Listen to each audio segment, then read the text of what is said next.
Whose vehicle is this exactly? You don't seem like the person who owns it. It's mine. I'm gonna need to search it. Do you have probable cause? Step back. Don't make this difficult.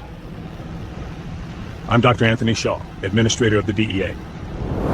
At 3:18 p.m., in a gated neighborhood outside a major U.S. city, a patrol officer thought he'd found something worth taking. The SUV was immaculate, unmarked, and clearly expensive. The driver didn't argue, didn't rush, didn't explain himself. That calm response only sharpened the officer's suspicion.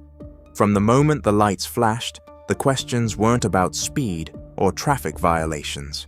They were about ownership, about money, about how someone like him could afford a vehicle like that. The officer pressed for a search, hinted at cash, suggested contraband. What he didn't realize was that the man standing in front of him wasn't hiding anything. He was protecting something. Because this wasn't a luxury SUV, it was a secure federal vehicle, and the person the officer was about to detain wasn't a suspect. He was the administrator of the entire Drug Enforcement Administration. Before we continue, where are you watching from? If this is your first time here, hit subscribe. Stories like these only matter when people see how power actually collapses. The neighborhood sat in an affluent suburb, approximately 12 meters from downtown. Gated entries controlled access. Tree-lined streets wound through properties valued between $2 and $8 million. The kind of area where police presence was typically minimal. Calls were usually about minor disputes or false alarms triggered by expensive security systems. Residents paid to keep things private. They expected discretion. They expected that law enforcement would be respectful of the distinction between their neighborhood and others. Marcus Shaw was driving home from a secured federal facility in a 2024 Cadillac Escalade. The VE was unmarked. No government plates, no insignia, no indication of official use. That was intentional, deliberate federal protocol. High-level operational commanders required transportation that stayed discreet. Nothing that announced federal presence, nothing that compromised security, nothing that advertised authority. Shaw was 58 years old, 32 years with the DEA. He had worked his way through every level of the organization with deliberate precision. Field agent in Miami in the 1990s, supervisor of a regional task force, regional director overseeing 5 states, associate deputy administrator at the national level. Now, for the past 2 years, he held the position of administrator, the highest operational authority in the entire Drug Enforcement Administration. He reported to the Deputy Attorney General. He oversaw approximately 9,000 employees across 56 countries. His operational decisions affected federal narcotics enforcement policy worldwide. He had just finished a classified briefing with his executive team about ongoing operations spanning 6 countries and multiple continents. The briefing involved sensitive intelligence about international drug trafficking networks. The information was compartmentalized. The details were restricted to the highest security clearance levels. His personal security detail was minimal but present. 2 federal agents positioned at a distance that allowed him freedom of movement while maintaining protective oversight. They were experienced. They understood the balance between security and operational discretion. At 3:18 p.m., Marcus Shaw was approaching a traffic light on Meridian Street when he noticed red and blue lights activate behind him in his rearview mirror. The lights were unmistakable, sudden, authoritative, a traffic stop. He had done nothing wrong. He wasn't speeding. He had maintained consistent speed in the residential zone. He wasn't weaving between lanes. He wasn't making illegal turns. He wasn't violating any traffic laws. He was simply driving home from work in a vehicle he owned personally, purchased with his accumulated salary over 2 years, registered under his name with complete documentation, insured appropriately through a standard commercial provider. He pulled over smoothly into a residential area near the entrance to the neighborhood. The patrol car pulled in behind him, lights still flashing, creating a scene visible to anyone in the surrounding homes. The patrol car's engine remained running. The officer didn't immediately exit the vehicle. Shaw waited. After approximately 45 seconds, the officer emerged from the vehicle. His hand rested casually on his belt near his duty weapon. He moved toward the driver's side window with the practiced gait of someone conducting dozens of traffic stops each month. This was routine for him, automatic. His body cam switched on automatically as he stepped out of the patrol car, standard protocol for all traffic interactions. Shaw lowered his window. He kept his hands visible on the steering wheel exactly as he had been trained in federal protocol. He understood the dynamics of traffic stops. He understood how authority functioned at the local level. He understood that this was a moment that could escalate or de-escalate depending on how he responded. The officer was James Kowalski, 43 years old, 11 years on the force. He had been with the police department since 2013. His service record showed no complaints filed. His conduct reviews were satisfactory. He had completed state-mandated training on civil rights and constitutional protections. He was considered an adequate officer by departmental standards. "Good afternoon," Shaw said. His voice was even, respectful, the tone of someone who understood that courtesy could diffuse tension. "License and registration," Kowalski said. No greeting, no explanation for the stop, no statement of why he had activated his lights, just demands issued with the authority of someone who expected obedience. Shaw reached over slowly and retrieved his registration from the glove compartment. The movement was deliberate and visible. He wasn't reaching for anything else, wasn't concealing his movements. He removed his license from his wallet. He held both documents and handed them through the window, without comment. Kowalski looked at the license, then at Shaw, then at the vehicle, examining it through the window. His expression shifted slightly, a tightening around the eyes. His jaw moved. Something about what he was seeing, or who he was seeing, had triggered a response. "This your car?" he asked. His tone carried skepticism, the kind of disbelief that suggested he didn't believe the answer before Shaw provided it. "Yes," Shaw said simply. Kowalski examined the registration. The document confirmed that the vehicle was registered to Marcus Shaw at a residential address in the gated neighborhood. Everything was accurate. Everything was in order. "You own this?" he asked. His voice had changed. It carried doubt now. Not the casual skepticism of a routine stop, but something more pointed, something that suggested he didn't believe that the man in front of him could legitimately own such a vehicle. "I do," Shaw said. His voice remained calm, measured, exactly the kind of composed demeanor that, in Shaw's experience, would be interpreted as suspicious by some officers. Composure sometimes triggered more suspicion rather than less. Remaining calm was sometimes read as having something to hide. "Where'd you get the money for this?" Kowalski asked. The question wasn't about the stop anymore. It wasn't about traffic violations. It was about wealth, about how it was obtained, about whether it was legitimate. Shaw didn't immediately answer. He understood what was happening. He had prosecuted cases in his youth before joining the DEA. He understood the assumptions that guided some police interactions. "I'm asking how you purchased this vehicle," Kowalski repeated, as if Shaw hadn't heard the question. "Financing cash? Where'd the money come from?" "From a dealership through normal purchasing with a finance agreement." Kowalski circled the vehicle, walking slowly around the perimeter, while his body cam captured the pristine condition of the SUV. No dents, no scratches, no wear. Recent model year, all maintenance current. The kind of vehicle someone with significant financial resources would purchase and maintain meticulously. The vehicle was immaculate. He returned to the driver's side window. "Nice car," he said. "Really nice. How much you spend on this?" $87,000, Shaw said. "Why are you asking?" "Just curious," Kowalski said. But there was nothing casual about the curiosity. Not many people afford a car like this through normal means. Usually involves some kind of activity that brings significant income.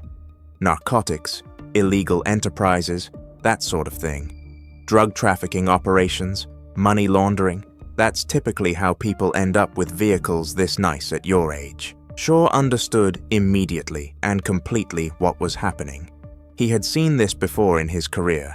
The assumption that wealth, particularly in the hands of a black man, indicated criminality, the automatic conflation of financial success with illegal activity, the implicit accusation that his prosperity was a red flag rather than the result of decades of professional work. I am a federal employee. My income is public record. My salary supports this purchase. It's not complicated. A federal employee, Kowalski repeated, drawing the words out as if they were suspicious in themselves. Doing exactly what exactly? Federal employee covers a lot. Could be anything. Could be something that explains how you got the cash for this. Shaw hesitated. His position was classified to a degree that went beyond normal confidentiality. His operational details were not appropriate for discussion with a local patrol officer who had initiated a stop without articulating any legal justification. His command responsibilities were sensitive. His daily activities involved classified information. I work for a federal agency, Shaw said. My employment is documented. My background has been vetted at the highest security level. That's all I can appropriately discuss. Federal agency, DEA, FBI, ATF, immigration. Which one? I'm not required to answer that question, and I'd like to know the traffic violation that prompted this stop. Kowalski was quiet for a moment. His body cam captured his expression tightening. I'm going to need you to step out of the vehicle, he said. For what reason? Shaw asked. You haven't cited a traffic violation. You've asked me questions about my employment and my vehicle ownership, but you haven't stated a legal basis for this stop or a reason to remove me from my vehicle. I'm asking you to exit the vehicle, Kowalski repeated, his tone harder now. That's a lawful order. You can comply or we can make this complicated. Your choice. Shaw unbuckled his seatbelt. He opened the door and stepped out. He kept his movements slow and deliberate. He kept his hands visible on his sides. He understood the dynamics of this situation better than almost anyone in law enforcement. He had trained officers. He had overseen civil rights compliance. He had reviewed cases of unjustified stops. He knew the protocol. Kowalski directed Shaw to stand near the front of the SUV, away from the door where he had limited ability to retreat. Shaw complied. The body cam captured the positioning.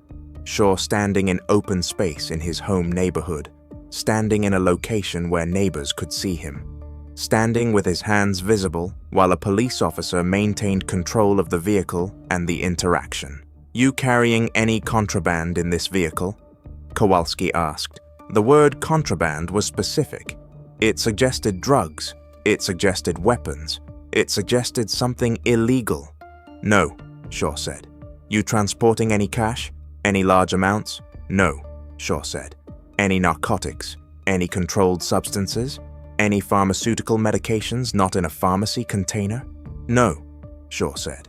Kowalski walked around the vehicle again, examining windows for visibility into the interior, examining the condition of the tires and wheels, examining the exterior trim and panels, performing the systematic visual inspection of someone searching for justification. A federal employee with a vehicle like this, keeping it in pristine condition, driving home from somewhere at mid-afternoon. Kowalski said, "Lot of people involved in lucrative criminal enterprises have similar patterns, similar vehicles, similar attitudes about their assets. They maintain their vehicles because they're using them to project status, to show success, to indicate that they're doing well financially. That's a known indicator." "I'm not involved in any criminal enterprise," Shaw said. "You've asked me directly. I've answered directly. I'm exercising my right to refuse further questioning. You wouldn't tell me if you were. That's the thing about this. I need to verify independently. I'm going to need to search the vehicle." "Do you have probable cause?" Shaw asked. Kowalski's jaw tightened. He was silent for a moment. The condition of the vehicle, your evasiveness about your employment, your possession of significant assets, your presence in this neighborhood. These are all indicators, Kowalski said. Those aren't indicators of probable cause, Shaw said. His voice remained calm, but there was an edge now, an awareness that he was dealing with someone determined to fabricate justification for an illegal search. Probable cause requires specific articulable facts that suggest criminal activity. Owning a nice vehicle is not a crime. Not in this country. Refusing to provide personal employment details is not suspicious. It's a constitutional right. Remaining calm during a traffic stop is not evasive behavior. It's the appropriate response. I'm asking for your consent to search. Kowalski said, I don't consent. I explicitly decline consent to search. You can document that I have refused consent. Your refusal is suspicious. If you have nothing to hide, you wouldn't object to a simple search. Law-abiding citizens cooperate. Law-abiding citizens also have Fourth Amendment rights. Shaw said, I'm declining consent. That's my right. I'm not obstructing anything. I'm exercising Fourth Amendment protections against unreasonable search. Kowalski was silent for a moment longer. His Bodycam captured his expression hardening. The moment when frustration turned into something else, into determination, into the decision that he would proceed regardless of the response he received. I'm going to search this vehicle, he said. You can cooperate or not, your choice, but I will search it. You don't have probable cause, Shaw said. Searching without probable cause or consent would be an illegal search. Any evidence discovered would be inadmissible, and you would be in violation of federal civil rights statutes regarding unlawful detention and unreasonable search. I'll be the judge of what's legal. Kowalski said, I've been doing this 11 years. I know what suspicious looks like, and this looks suspicious. Everything about this situation looks suspicious. He reached toward the door handle of the SUV. Shaw raised his hand. Stop, he said. His voice was firm but not raised. I need to show you something. Kowalski paused. His hand froze on the door handle. I'm reaching for my credentials, Shaw said. Federal credentials. Please don't misinterpret my movement. I'm reaching for my jacket pocket. Slowly, he moved his hand with exaggerated deliberation, understanding the dynamics of the moment, understanding that sudden movements could be misinterpreted, understanding that this was a critical juncture where miscommunication could create serious consequences. He retrieved a leather credential case from his jacket, federal seal embossed on the front in gold. The case was worn from years of use. It was clearly official. He opened it slowly. The badge was visible. Federal official gold and silver with the distinctive DEA seal. The photograph inside matched the man standing in front of Kowalski. The name read Marcus Shaw. The title read Administrator, Drug Enforcement Administration. The credential was current, valid. Everything about it was authentic. Kowalski's face went completely blank. His hand dropped from the door handle. His entire posture changed, not into deference, but into something closer to shock. The realization that the situation had shifted in ways he couldn't control. The understanding that he had made a catastrophic miscalculation. I am the administrator of the Drug Enforcement Administration, Shaw said calmly. His voice remained steady and measured. This vehicle is a secure federal vehicle used for my official duties. You are currently in violation of federal statutes regarding obstruction of federal operations. You have detained a federal officer without legal justification. You have attempted to fabricate justification for an illegal search, and you have done all of this while I remained calm, compliant, and cooperative. A second vehicle pulled up behind the patrol vehicle. 2 federal agents, part of Shaw's security detail, emerged and approached Kowalski's patrol car. They weren't aggressive, they were professional. Their identification was visible, their authority was clear, their presence was unmistakable. This interaction is now being documented by federal security personnel. Your body cam footage is being retained as evidence of federal civil rights violations.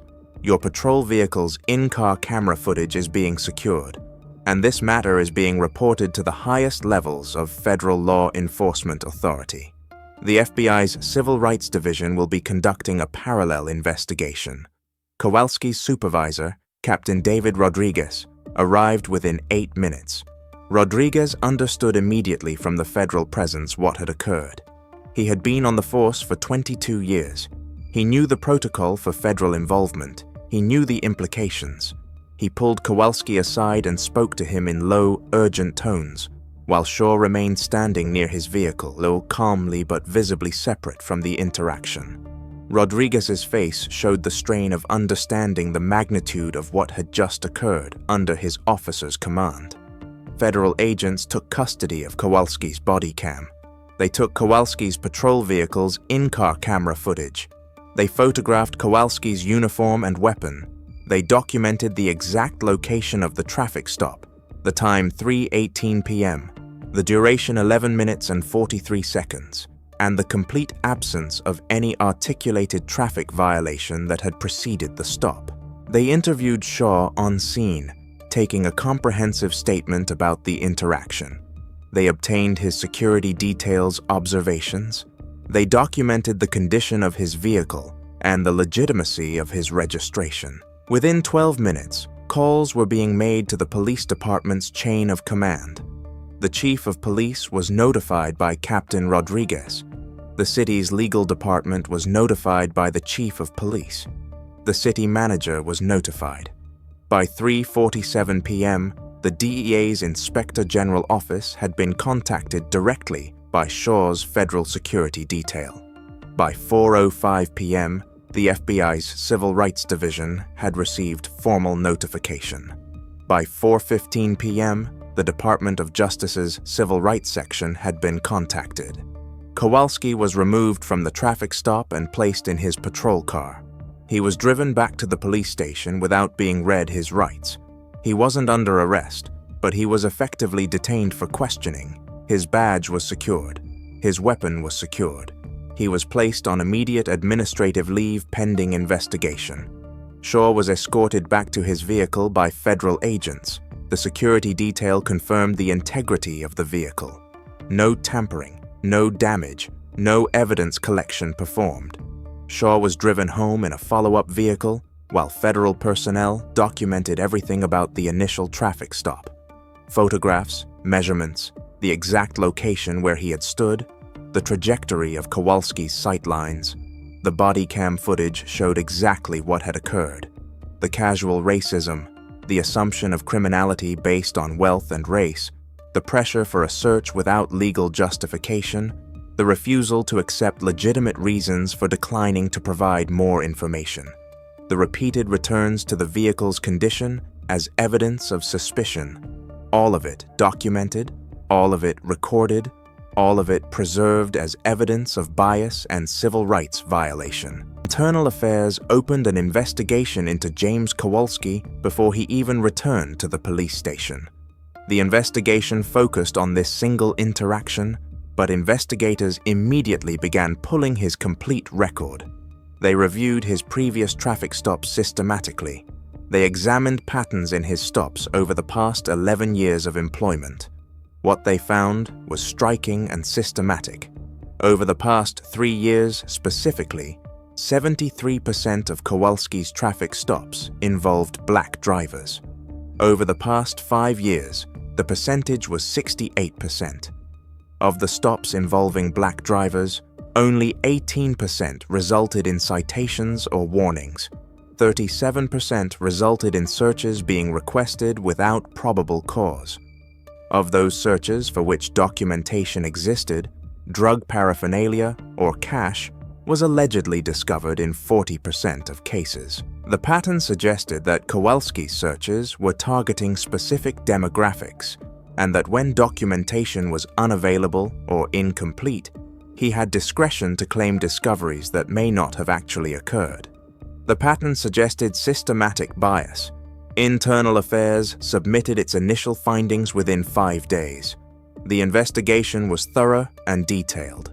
The conclusion was unambiguous that Kowalski had engaged in bias-based policing, unlawful detention of citizens, violation of Fourth Amendment rights, and conduct unbecoming of an officer. By the end of the second week, James Kowalski was terminated from the police department. The termination letter, more than 3 pages long, cited pattern bias in stop selection, violation of use of force policies, violation of civil rights protections, false statements in police reports, and conduct inconsistent with department values. His police certification was revoked by the state licensing board. The revocation was permanent. He would never work in law enforcement again.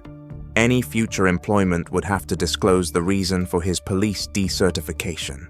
Any background check would reveal the civil rights violations he had committed. Marcus Shaw filed a federal lawsuit against the city on personal grounds, not on behalf of the DEA. The lawsuit was filed in federal district court. It cited unlawful detention, violation of civil rights under 42 U.S.C. Section 1983, Fourth Amendment violations, and deliberate indifference to constitutional protections. The lawsuit specifically mentioned the pattern of bias evident in Kowalski's stop record over his employment history. The city's legal department immediately entered settlement negotiations. They understood the exposure. They understood the precedent a trial would create. They understood that litigating against the administrator of the DEA in federal court would be not just costly, but potentially devastating to the city's reputation and finances. Within 3 weeks, a settlement agreement was reached for $847,000. The settlement included no admission of liability from the city, standard language in such agreements. The settlement required mandatory training for all patrol officers on civil rights protections, Fourth Amendment requirements, and bias recognition. The settlement established a community oversight board to review patterns in traffic stops across the department. The police department released a brief public statement. "We have completed our investigation into a traffic stop conducted on October 15th. The officer involved in the stop has been terminated from employment. The department remains committed to professional conduct and constitutional compliance. We have implemented enhanced training and oversight mechanisms to prevent similar incidents in the future." No officer was named publicly. No details of the settlement were disclosed. No details of the allegations were specified. The statement was designed to limit damage while appearing responsive to the incident. The story made regional news. Local media outlets reported federal officials subjected to unlawful traffic stop by local police. The coverage was brief and factual. The DEA issued no public statement regarding the incident. Marcus Shaw declined media interviews. His office emphasized that the matter was resolved and that they were moving forward. What wasn't reported publicly in any comprehensive way was the operational security complication the incident had created. Shaw's secured vehicle had been identified by a local police officer. The secure travel patterns from federal facilities to his residence had been compromised. Federal security protocols had to be reassessed. Alternative routes were established. New vehicles were arranged. The incident, while resolved quickly at the legal and administrative levels, had created lasting complications in ongoing federal operations. Resources that should have been dedicated to narcotics enforcement had to be redirected to security concerns. The broader pattern that the Internal Affairs investigation had identified wasn't addressed comprehensively by the settlement or the termination. How many other drivers had been stopped based on asset suspicion? How many searches had been conducted without probable cause? How many cases had been prosecuted based on alleged discoveries that may not have been fabricated or that came from illegal searches? The city ordered a comprehensive audit of traffic stops from the past 5 years. The audit examined records from all patrol officers in the jurisdiction. It looked for patterns similar to those identified in Kowalski's record. The audit identified 147 stops by 6 different officers that showed similar patterns, similar demographics, similar search requests, without articulated probable cause, similar alleged discoveries of contraband or cash. Of those 147 stops, 43 had resulted in arrests. Those 43 cases were reviewed systematically. 5 were identified as having evidence of constitutional violations. The individuals in those cases were offered the opportunity to have their convictions vacated if they wished to pursue it. 2 individuals accepted and had their convictions overturned. One had served 18 months in county jail on a drug possession conviction based on alleged evidence discovered during an unlawful search. He was released. He sued the city separately. That settlement was sealed and confidential. The other 3 individuals chose to remain convicted despite the identified constitutional violations. They believed that the cost of relitigation, the uncertainty of new trials, and the potential for continued prosecution made fighting the conviction more risky than accepting it. One individual who did accept had spent 18 months in county jail on a drug possession conviction based on alleged evidence discovered during an unlawful search. He was released immediately. He sued the city separately. That settlement was sealed and confidential. The amount was never disclosed. He was provided expungement of his record and was reinstated to his previous employment. The broader conversation about asset-based racial profiling didn't diverge from this incident in any sustained public way. The conversation about how wealth, particularly in the hands of people of color, triggers criminal suspicion from authority figures didn't become a public priority in policing reform discussions. What changed was specific and limited. One officer was terminated, one settlement was paid, one city implemented additional oversight, one set of cases was reviewed, one federal official had his civil rights vindicated. But the question remained unanswered. How many identical stops occur every day across the country where no federal credential is revealed, where the driver simply complies with an illegal search because they don't understand their rights, where the constitutional violation passes undocumented and unaddressed, where the system functions exactly as Kowalski believed it should, with authority unchecked and compliance assumed? Marcus Shaw returned to his work at the DEA. His operational security was reassessed. His travel protocols were modified. His security detail was expanded.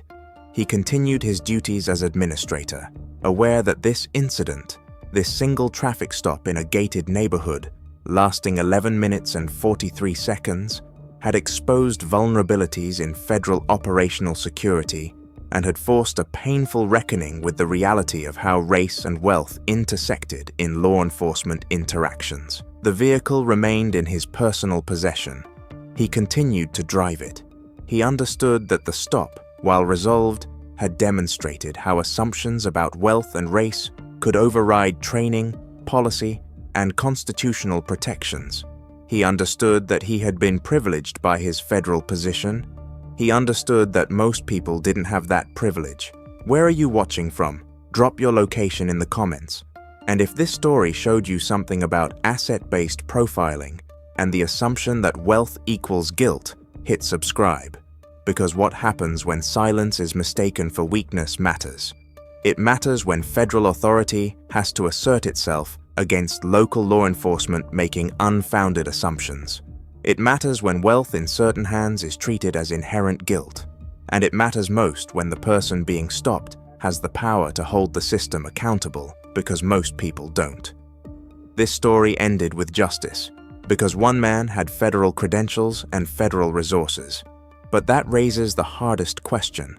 What happens to everyone else?